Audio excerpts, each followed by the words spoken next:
She looks stunning in that dress, but I wasn't the groom anymore. Everyone turned when I walked into the hall.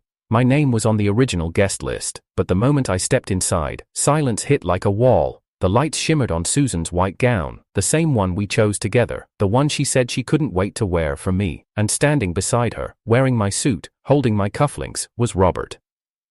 He didn't even flinch. I could feel the eyes, from her family, from his friends, from the photographer who awkwardly lowered the camera. I moved slowly through the aisle like I was walking into a funeral, not a wedding. My wedding. "Susan," I said calmly, "you changed the date, without telling me." She didn't look surprised, not even embarrassed. She blinked once, then adjusted her veil like nothing had happened. "Richard," she said softly, "you weren't supposed to be here." A murmur ran through the guests. "Weren't we supposed to be here?" I echoed. "We planned this venue together, booked this date. You told me your mom got sick, you said we had to delay the wedding for a few months. I believed you." Still, no shame on her face, just calculated poise. "And then I got tagged in a post this morning by one of your cousins. Congratulations to Susan and Robert on their big day. So I came. Thought maybe it was a mistake, maybe you'd explain." Robert finally spoke. "It just happened, man. That's the best you've got?" I turned to face him. "We were friends for 10 years. I named you best man. You helped me write my vows." Robert's jaw tightened, but he said nothing. Susan gently touched his arm. "There's no need for this scene, Richard." "Scene? You stole my wedding." "It was never your wedding," she said. "You were always temporary." Someone near the aisle gasped, but I smiled, because I didn't come alone. From the side door, Helen walked in. She wore a soft mauve gilet. The one Susan picked for her bridesmaids. Hair tied back, heels clicking softly, expression unreadable. She walked straight to me and stood beside me like she was always meant to. Susan's mask cracked. "You brought her?" she hissed. "No," I said, turning to Helen. "She came on her own, said she wanted to do what was right." Helen looked straight at Susan. "I was there when you sent the fake hospital report. I helped you type the delay message to Richard. I was your maid of honor, Susan, and I believed you, until I found your other invitations. With Robert's name." Susan's face turned pale. I held out the original wedding invite in my hand. "This one still says Richard and Susan. Today's date, this place. You used the same venue." More guests stood now, some whispering, some walked toward the exits. "I didn't come to take back anything," I said, voice even. "I just wanted to say congratulations. You lied, you planned, and you hide everything behind a smile. But at least now, everyone knows who you really are." Susan tried to say something, but no one was listening. And Helen, who once stood behind her, adjusting her train and fixing her hair, took my hand. "I guess," I said quietly, "you made it easy for me to move on." I met Susan during the fall semester of college. She walked into the lecture hall wearing a red scarf that didn't match anything else she had on, but somehow made her unforgettable. She sat next to me by accident, then stayed because she liked my handwriting. That's what she told me. 3 weeks later, when I finally got the courage to ask why she always took the seat beside mine. I was quiet back then. Focused. The kind of person who mapped their goals 5 years in advance and got uneasy when anything arrived ahead of schedule. Susan was the opposite. She thrived in chaos. She once missed an exam to help a friend dye her hair and talked her way into a makeup test with nothing but a smile. She loved spontaneity, hated routines, and said, "Plans are cages made by people afraid of the wind." I didn't know it then, but I'd spend the next 8 years trying to hold the door open for that wind, hoping it wouldn't blow me away. Susan made my life unpredictable, and in the beginning, that was magic. She introduced me to the idea that not everything had to make sense to be beautiful. She'd drag me to midnight food trucks, jump into fountains fully dressed, and call me 3 times in a row just to ask what I'd name our hypothetical dog. She said I balanced her. I thought she challenged me. We started dating 6 months into our friendship. Everyone said we made an odd pair, Richard the calm and dependable, Susan the wild and radiant. But it worked. At least, that's what I kept telling myself through every storm she created. I built my life around her. We moved in together after college. I took a steady job in project management, and Susan started freelance designing. Her portfolio was brilliant, but clients rarely paid on time, so I covered most of our rent. I told myself we were partners, and this was just temporary. When she wanted to take 6 months off to travel solo, I supported her.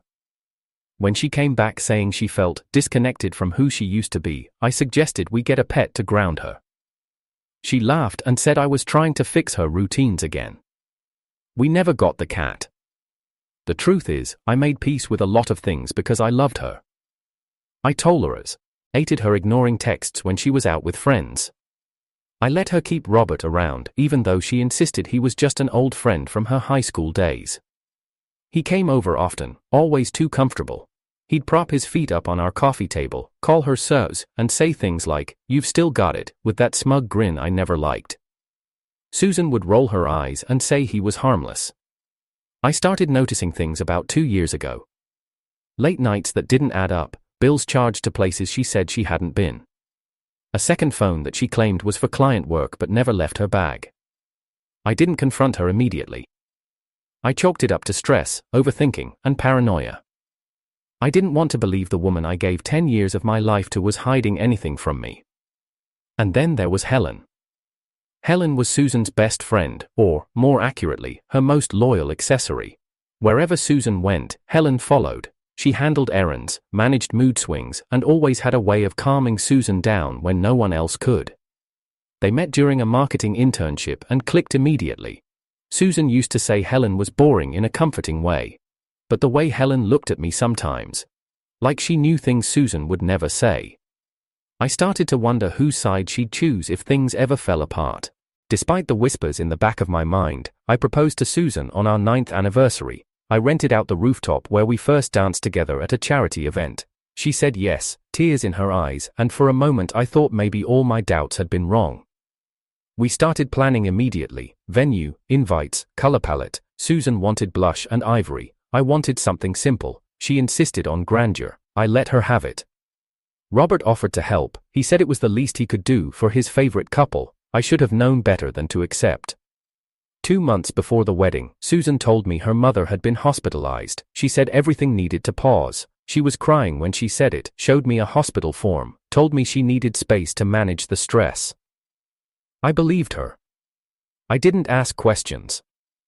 I canceled my bachelor party, pushed back meetings, told friends and family to hold tight, we'd reschedule.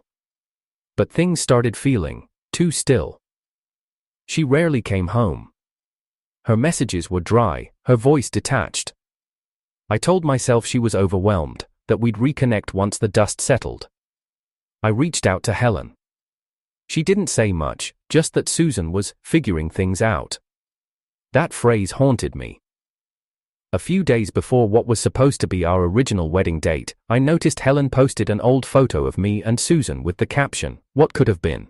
I brushed it off. I assumed she was mourning the delay. And then the morning of the real wedding came. I was at home, trying to distract myself from the date, when my cousin texted me. "Wait, isn't this your fiancé?" Attached was a photo from Instagram, a story post by Susan's cousin. There she was, standing in front of the mirror in a white dress. Beside her, Robert, in a tuxedo, holding hands. I didn't feel anger at first, just silence. Heavy, cold silence. I grabbed the original wedding invitation we print. Ted, her name, mine, the date, the venue. She hadn't even bothered to change the location. I drove there with no plan, just proof, just pain. I walked into that hole hoping it was a mistake, that she would see me and explain everything, that somehow this was salvageable. But when Susan saw me, her expression didn't crack. There was no shock, no regret, just irritation, like I had ruined something she worked hard to construct. And then Helen walked in. She hadn't spoken to me for weeks. I assumed she had taken Susan's side, but there she was, standing beside me in a bridesmaid's dress. She didn't need to say anything. Her presence said enough. Later, after we walked out of that room and left Susan and Robert in the wreckage they created, I asked Helen why she came. She looked at me and said, "Because someone needed to stand with the one who actually meant it." I still don't know everything Susan told Helen. I don't know if Robert had planned this from the beginning. I don't even know when I lost her, if I ever really had her to begin with. But I do know this: I gave Susan every part of me, my loyalty, my stability, my belief in her. And when it came time for her to choose, she changed the date and the groom. But she didn't change the fact that someone still showed up for me. Helen. The first time I questioned Susan out loud, I was standing in the kitchen, holding 2 wine glasses and waiting for her to come home. It was a Wednesday. We were supposed to be finalizing our wedding playlist. She was already 2 hours late, and I had texted her 3 times with no response. When she finally walked through the door, her smile was automatic, too bright, too forced. Her lipstick was smudged at the corner, and her perfume was stronger than usual, like she had reapplied it recently. "Long night?" I asked casually, handing her the glass. She didn't answer right away, just walked past me, slipped off her shoes, and opened the fridge. "Yeah, had dinner with Robert. His team needed help with a campaign pitch." "With wine?" I nodded at the faint red stain on her sleeve. She looked down and shrugged. "We shared a bottle while brainstorming. It's not a crime, Richard." I didn't accuse her, not directly, but the air between us thickened. It was like being underwater, where movement slows and words come out muted. We sipped in silence. The playlist conversation never happened. That was 6 weeks before the wedding. I started noticing patterns after that. Sudden plan changes, passwords updated, phone calls she'd take in the bathroom with the door locked. She said she needed space. I gave it. She said I was becoming controlling. I stepped back even more. One night, I woke up around 3 a.m. and found the bed empty beside me. I walked out, expecting to see her in the kitchen, maybe getting a glass of water. Instead, I found her in the living room, curled on the sofa, phone screen glowing. She jumped when she saw me. "Couldn't sleep," she mumbled. "Talking to Robert?" I asked. She bristled. "You really think I'd cheat on you with him?" I didn't answer. Maybe I didn't want to say yes, maybe I was hoping she'd convince me otherwise. Instead, she stood, walked past me without another word, and locked herself in the bedroom.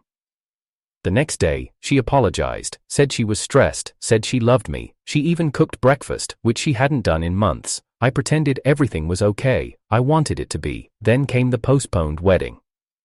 Susan sat me down on the couch, placed her hand gently over mine, and said, "My mom's back in the hospital. It's serious this time." She cried, real tears, showed me an email from the hospital. I didn't ask why I wasn't copied. I did. Didn't ask why her sister hadn't mentioned anything. I just nodded. "We'll delay it," I said. "Of course we will." She hugged me so tightly that day, I almost believed nothing was wrong. But something was. Helen stopped responding to my calls. When I bumped into her outside a cafe and asked how Susan was holding up, she looked away and said, "Ask her." The answer was always the same, vague. I tried planning a small dinner to cheer Susan up. She canceled. I suggested we take a weekend trip, no wedding talk, no pressure. She said she had too many things going on. I offered to help with her freelance load. She insisted I let her handle it alone. And still, I kept believing that she was just overwhelmed, that we'd get through it, that Robert was simply stepping in as a friend, helping her during a tough time. After all, he was always around. Until the night I found the second phone. It was wedged between the couch cushions, a sleek black case with no scratches, no lock screen photo, just a standard passcode prompt. I guessed her birthday. It opened on the first try. The messages were all there. Susan and Robert, hundreds of them. Memes, flirtations, late-night confessions, pictures, some are innocent, some not, messages that mocked my routines, jokes about how I wouldn't notice if the ceiling fell in. Screenshots of my texts left unread, plans, meetings, intimate conversations that had clearly started long before the wedding was postponed. One thread stopped me cold. Robert. So when do we tell him? Susan. Let him think it's the hospital. Robert. Cold. Susan. Practical. I just want it to be done. Robert. You sure you're not gonna change your mind? Susan. 10 years is enough. I'm not marrying Richard. I couldn't feel my hands after that. I didn't know how long I stood there staring. When Susan came home, I had already placed the phone on the coffee table. I didn't say anything. She looked at it, then at me. Her face didn't change. You went through my things? I laughed. That was her defense. That was what she latched onto. You hid an entire phone. It was just something I needed while figuring things out. Figuring things out? You scheduled fittings, food tastings, rehearsals, with me. And all the while, you were planning something else with him. She sat down across from me, eyes blank. Richard, I wasn't happy. And you couldn't just say that? I tried, you didn't hear me. I almost told her that love wasn't about happiness every day. It was about choosing someone even on the days when nothing felt magical. But I didn't speak. I couldn't. Not when her phone had the entire blueprint of my replacement mapped out. I need time, she said finally. Let's take a break. We're not canceling the wedding, just postponing, for clarity. Clarity, I echoed. She moved out the next morning. I told no one. I didn't want sympathy. I didn't want to explain how a 10-year love could collapse so silently. I went to work. I kept a smile when clients asked about the big day. I even answered Helen's text when she finally messaged, "Are you okay?" But something didn't sit right with me. Helen's tone felt careful, distant, like she knew something but wasn't ready to say it. I called her late one evening. She picked up, quiet on the other end. "Why didn't you tell me?" I asked. There was a long pause. "I wasn't sure what was happening," she said. And when I realized, I didn't know how to say it. "So you said nothing?" She swore it was temporary, that she just needed space. I didn't know she was replacing me. Helen didn't respond. "What changed?" I asked. She hesitated. Then, "I saw the second set of invitations." "What?" "She left them out by accident, or maybe she wanted me to find them. White envelope, cream cardstock, Susan Robert, same venue, same date." I felt something in me fracture. "She told me not to mention it," Helen added softly. "Said you'd find out eventually. That she didn't owe you an explanation." I hung up the call. The day before the wedding, I didn't sleep. I stared at the ceiling thinking about every compromise I made, every time I stepped back so she could step forward, every time I gave more than I got. I realized Susan never changed. She just stopped pretending she wanted what I did. And Robert? He never respected me enough to admit it to my face. He laughed in my living room while texting my fiancée. He toasted at my engagement dinner while planning my replacement. I thought about burning the invitation, about walking away silently, letting them deal with the consequences of their lies without my interference. But I wasn't built for silence anymore, so I put on the suit I'd chosen for our wedding. I picked up the original invitation. I walked into that venue at exactly 5 p.m., the time we'd set for our vows. I expected chaos. I expected confrontation. What I didn't expect was Helen. Dressed in the gown Susan picked out for her, standing at the entrance, waiting. She didn't speak at first, just handed me the copy of Susan and Robert's wedding invite. I already knew, but seeing it made it real. "She lied to both of us," Helen said quietly. "But I won't stand behind her this time." I looked at her, the only person who hadn't shifted their loyalty. And I nodded. "Then walk in with me." And she did. I didn't sleep the night after the wedding. Not even for a minute. I lay in bed staring at the ceiling, still wearing the shirt I walked into the venue in. The scent of that rented hall still clung to the fabric: roses, sweat, champagne, and betrayal. I kept playing it all back in my head: Susan in her gown, Robert standing at the altar, Helen appearing beside me like a strange answer to a question I never asked out loud. I tried to forget how Susan's voice sounded when she looked at me and said, "You weren't supposed to be here." I was supposed to be the groom. But I wasn't anything anymore. My body ached, not from physical pain, but from something deeper, the kind of hurt that doesn't swell or bruise, but lingers under the surface like a pulse out of rhythm. I wanted to scream, to cry, to ask why, but there was no one left who could give me answers I'd believe. In the silence, I thought about everything I'd ignored: the excuses, the red flags, the instinct that told me something was off. I remembered how Susan would smile without warmth, how Robert would linger too long, how Helen had started avoiding me entirely. I thought about the way Susan used to say my name when she was angry, clipped and cold. How I used to believe that love meant patience, that if I kept showing up, if I stayed consistent, things would turn back around. I never imagined that I'd be the one she turned away from permanently. It wasn't just betrayal, it was erased. She had rewritten everything while I was still trying to memorize the old lines. The next morning, I made coffee out of habit and poured 2 cups before realizing I was alone. Again, the space across the table where Susan used to sit now felt like an accusation. I walked past the dresser and saw the wedding binder, the one with the mood board, receipts, and timeline notes. My handwriting was all over it. Her dreams, my funding. I flipped to the page with the guest list. My family's names, her friends, Robert circled, Helen starred, and suddenly, I was crying. Not out of anger, not even because I missed her. I cried because I had given 10 years to a person who didn't even have the decency to say goodbye properly. She left by substitution. She didn't end it, she replaced it. I sat there for over an hour, fingers tracing names that now meant nothing. Later that day, Helen texted me. "Can I come over?" I stared at the screen for 5 full minutes before typing, "Sure." When she arrived, she wasn't dressed like someone trying to console. She looked like someone carrying guilt. Her hands were clenched, her jaw was tight. She sat on the edge of the couch, not fully in, not fully out. "I should have told you," she said, before I even offered coffee. "You did," I replied quietly. "Eventually." "Too late," she admitted. I didn't deny it. I didn't want to make her feel worse, but I couldn't make her feel better either. I didn't have enough energy to manage someone else's regret.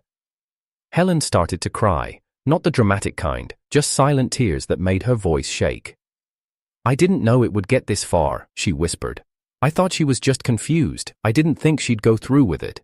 "She planned it while I was still buying her flowers," I said. "She moved the date, she kept the venue, she made new invitations, she picked a new man, all without telling me." Helen looked at me like she wanted to reach out but didn't dare. Robert never loved her, he just loved winning. That stung more than I expected, because deep down, I knew it was true. Robert had always been one step behind me. He asked what I was doing and copied it. He mirrored my goals, my habits. I thought it was admiration. Maybe it was envy. And Susan? She liked being wanted. Maybe she got tired of being loved quietly. Maybe she preferred the louder chaos Robert offered. Or maybe she just got bored. I stood up and walked to the window. The street outside was normal. The world didn't care that I'd been replaced. Nothing looked different, but everything inside me had shifted. "Did she ever say why?" I asked without turning around. Helen hesitated. "She said you were safe." I laughed bitterly. Safe, that's what I was trying to be, steady, reliable. She didn't deserve it. No, I agreed, but I gave it anyway. Silence returned, then Helen stood up and joined me by the window. "She asked me to be her maid of honor," she said, voice low, "even after everything, and I said yes." I looked at her. Why? Because I was afraid.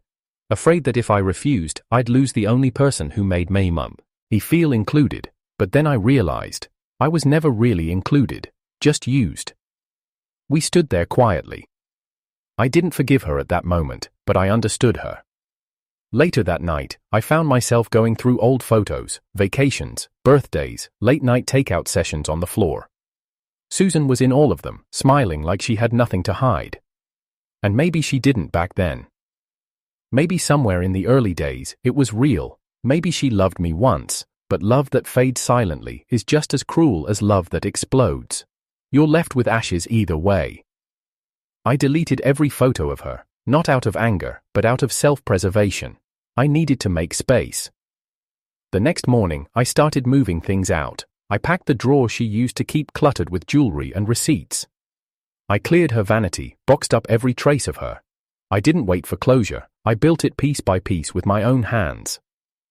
Helen came by again 3 days later with a bag of things Susan left at her place. "I thought you'd want to throw them out yourself," she said. I took the bag. Inside were old letters, dried flowers, and a bracelet I bought her on our 5th anniversary. I threw it all away. I asked Helen to stay for dinner. She agreed. We didn't talk about Susan, we talked about work, music, stupid movies we'd both watched years ago. It felt easy, unexpectedly so. When she left, she paused at the door.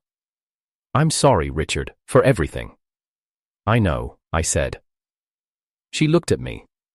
"And if you ever want to talk about anything, I'll be here." I nodded. I didn't know where we stood. I didn't want to define anything. I just wanted peace. And somehow, at that moment, I had it. The pain didn't vanish overnight. Some mornings, I woke up reaching for a person who was no longer mine. Some nights, I sat in the dark reliving conversations I wished I'd handled differently, but day by day, I felt lighter. I realized I had confused endurance with love. That suffering through something wasn't a badge of honor. That letting go wasn't weakness, it was wisdom. Susan had made her choice. So now, I would make mine. I would choose myself. 2 weeks passed. I thought the silence meant peace, that the wreckage Susan left behind had finally stopped spreading. I had resumed working. Helen and I had begun texting more often, light conversations, nothing heavy. There were days I laughed again. Nights I slept without dreaming about that cursed wedding aisle. And then came the email. It arrived early Monday morning. Subject line, pending article draft, please review. The sender was unfamiliar, a freelance columnist I'd never heard of. I clicked it, assuming it was spam. But the moment I opened the attachment, my blood ran cold. The headline read, Abandoned Groom or Secret Villain, the Untold Story Behind the Switched Wedding. There were photos. Of me. Of Susan. Of Robert. And of Helen, walking beside me out of that wedding venue. There were screenshots of comments pulled from Susan's private Instagram posts, DMs sent to mutual friends, even blurry images that could only have been taken by someone at the event. But what shook me most wasn't what the article said, it was what it implied. The entire piece was written as if Susan were the victim. According to this narrative, she had endured emotional neglect during our engagement, that I had manipulated the wedding process, that I was overbearing, demanding and cold. It suggested I weaponized stability and controlled the narrative once the date was switched, and the worst part. It painted Helen as my secret affair.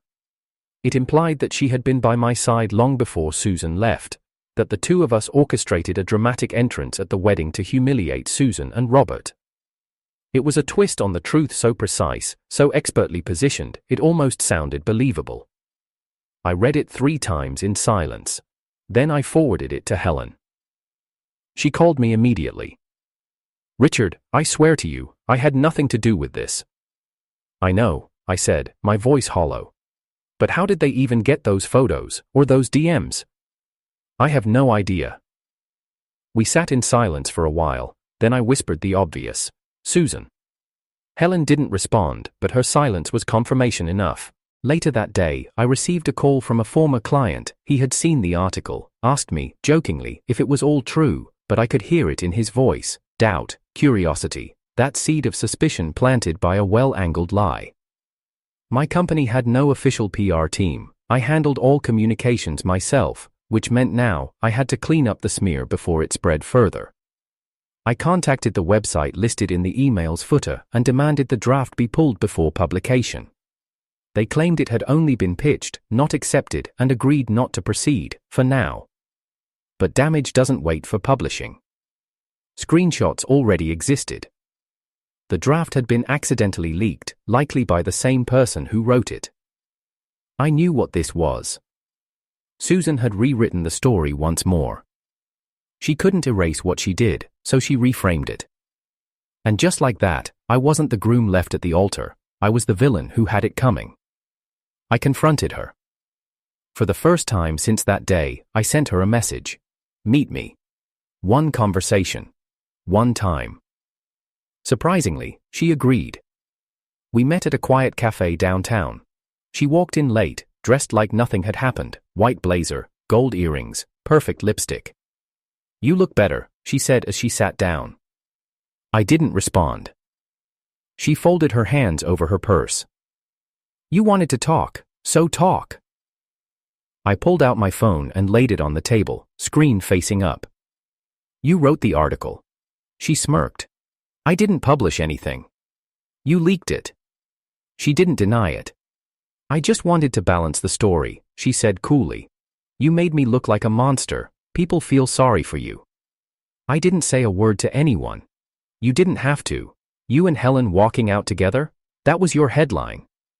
I stared at her, trying to recognize the person I once thought I'd grow old with. But this version of Susan was polished, empty, strategic. Everything felt rehearsed.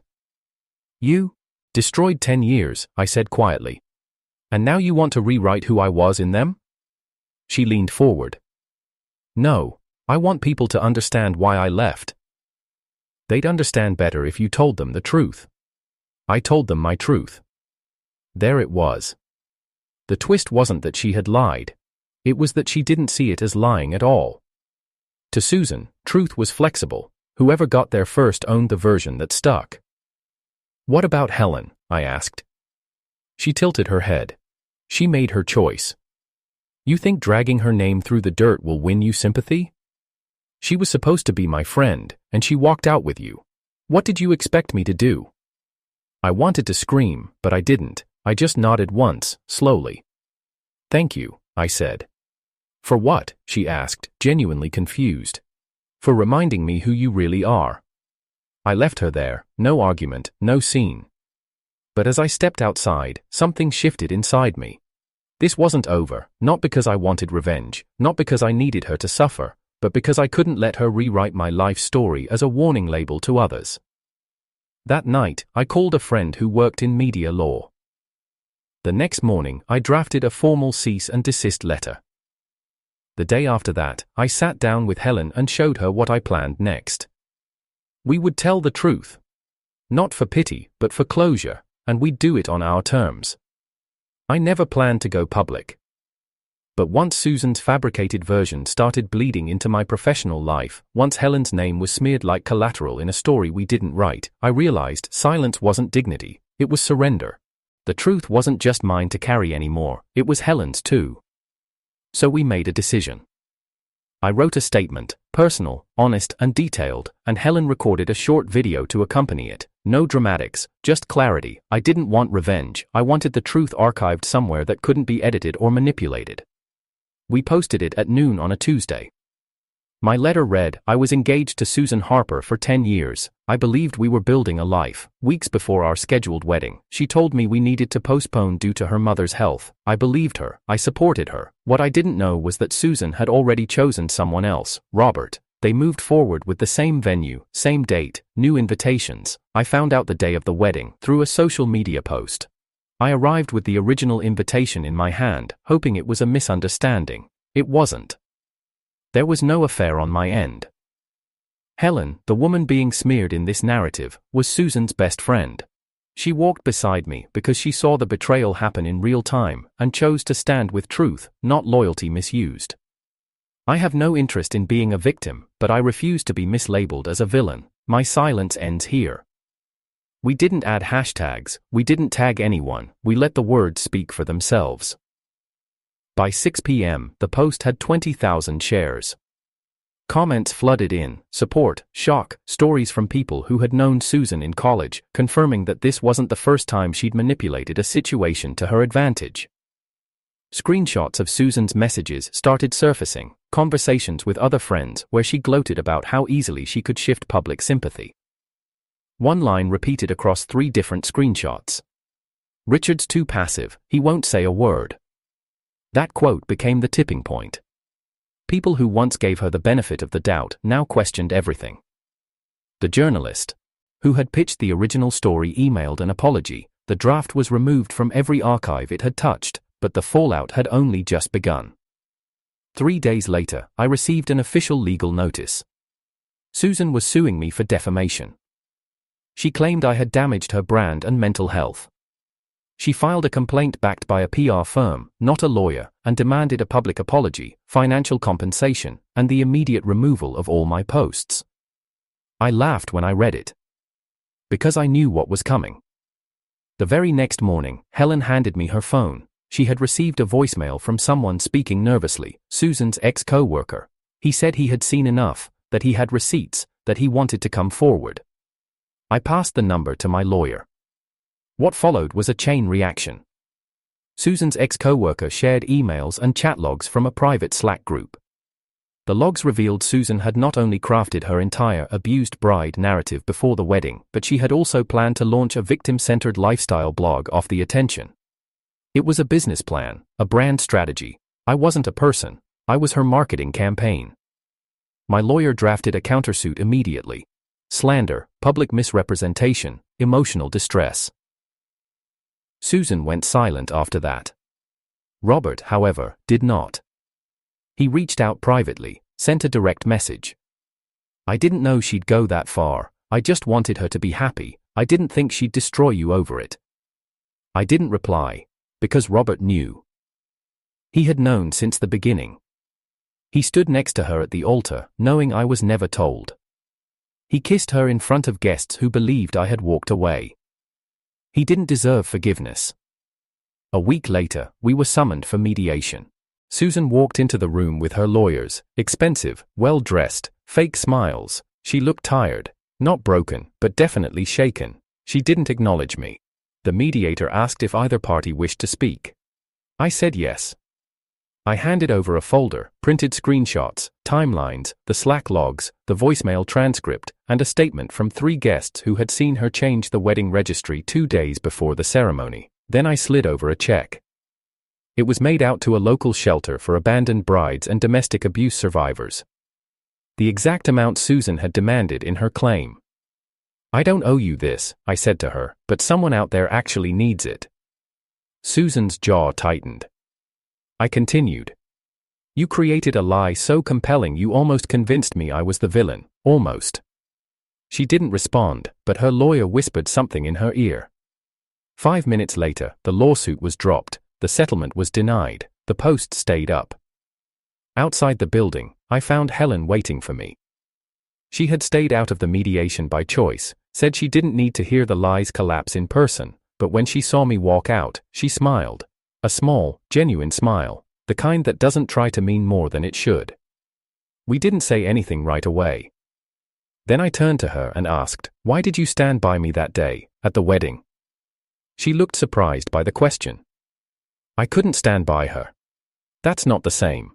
No, she said, but it's where it started. I don't know who I was to her anymore. You were everything, Helen said, until she realized everything wasn't what she wanted. That's not your failure, Richard, it's hers. I looked at her then, not as Susan's bridesmaid, not as the woman who stepped beside me out of loyalty, but as someone who had quietly witnessed years of decline and still chose to act when it mattered, and I realized something. Helen had been part of my story all along. Not the loudest part, but the clearest. A month later, the news cycle died down. Susan rebranded, Robert disappeared, their wedding video never surfaced online, her blog launched quietly, her PR firm dropped her without notice. I went back to my work, my friends, my new version of peace. Helen and I stayed close. We talked more. We built something quietly. One evening, she sat across from me, pushing her fork through a slice of cake she said she didn't want, but finished anyway. Do you still think about her? She asked. Not the real her, I said, just the version I invented. Helen nodded. That version wasn't so bad. No, he was a good guy, he just loved the wrong person.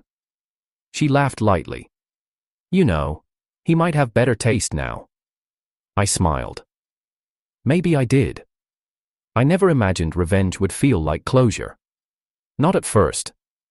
In the beginning, I thought revenge meant rage, confrontation, fireworks of regret aimed at someone who destroyed you.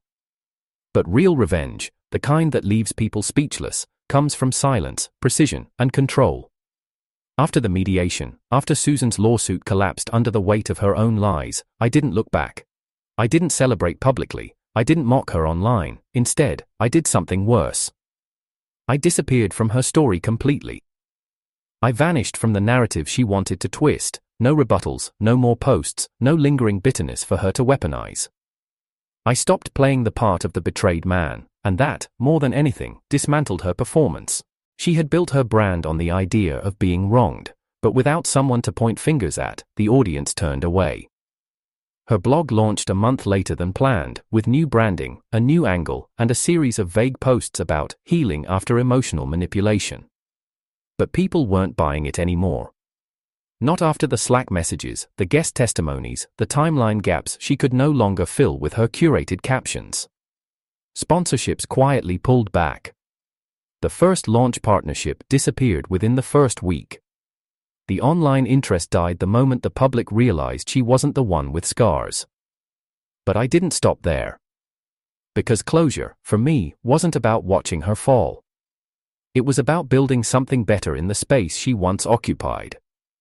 I focused on the company I had almost put on hold for a wedding that never happened. I signed 2 new clients, revamped our internal training program, and partnered with a mental health advocacy group to lead a project called After the Drop, a campaign about emotional abandonment and the silence that follows. The irony? We used her playbook.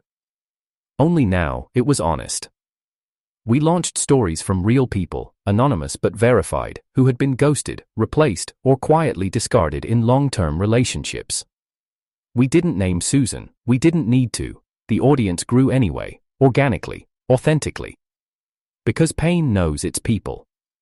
Within 6 weeks, the platform trended.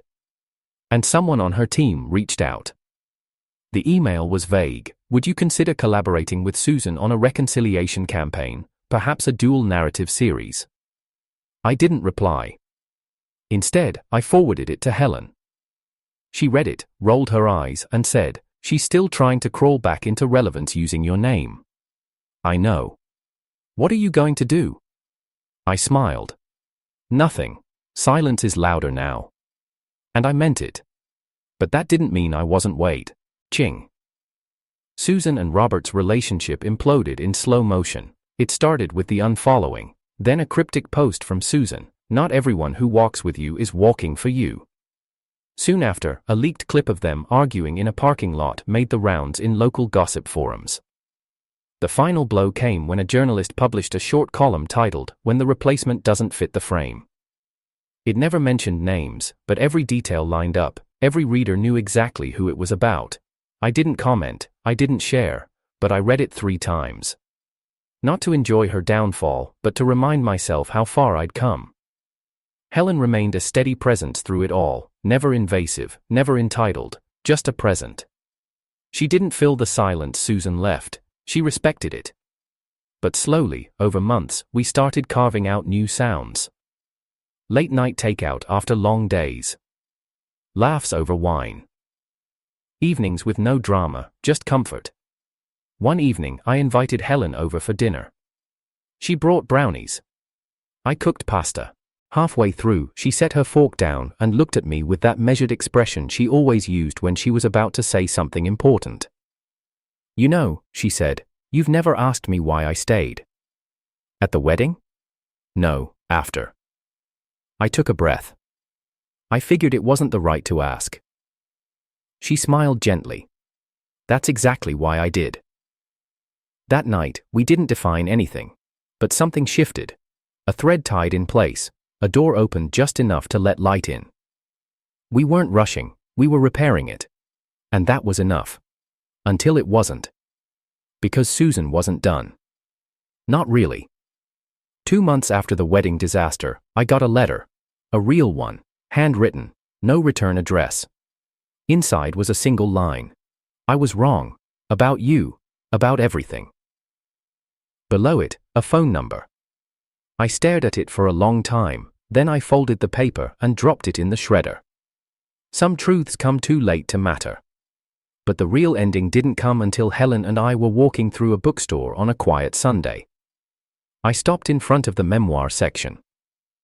One of the covers caught my eye.